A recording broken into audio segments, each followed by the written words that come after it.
My name is Richard White. I live at 972 East Palmyra. I was on Palmyra Borough Council for 12 years. I understand what you're going through.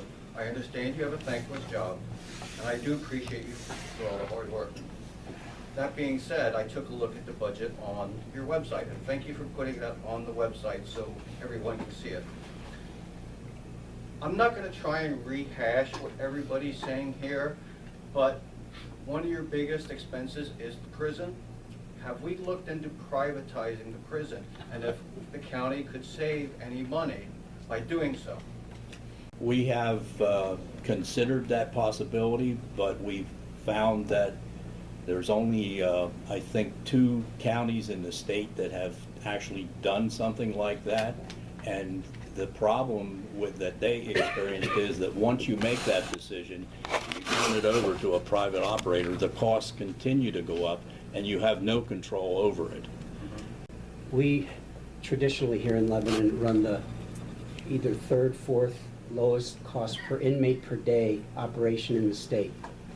Last year, it was the 2nd lowest cost per inmate per day. So a vendor looking at that would say, gee, I'm going to go to the ones at the top of the list, not the bottom, because that's where there's some fat to be carved out.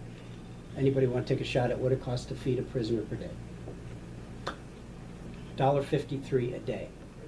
So when food vendors, and that's a big business, so they want to do the prison food, they come and see what it costs us because they take every opportunity to get free food from wherever they can get it to supplement what they have to get that price down to $1.53 a day or $1.56.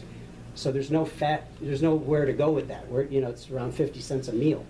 So that's what I'm saying. That is something that there's no gain in that for us, and we would lose control.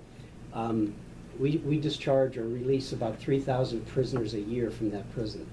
I'm a little disappointed that we don't have any more Lebanon County residents that are here today. It is Christmas Eve. Don't take that as it's okay to do this because of the lack of participation at this meeting.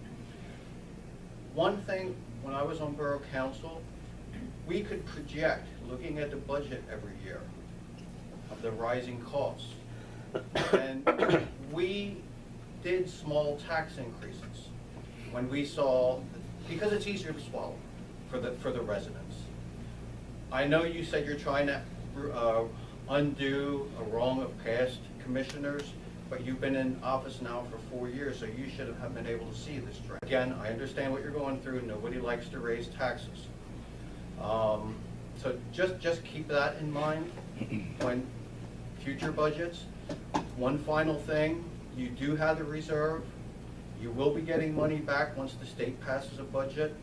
It might be prudent to take some of that reserve money and do a smaller tax increase and then raise it every year where it's more palatable for the residents to pay that reserve back. I know the reserve is important. You need that for a rainy day, for unknown expenses. It's just something to think about. Thank you.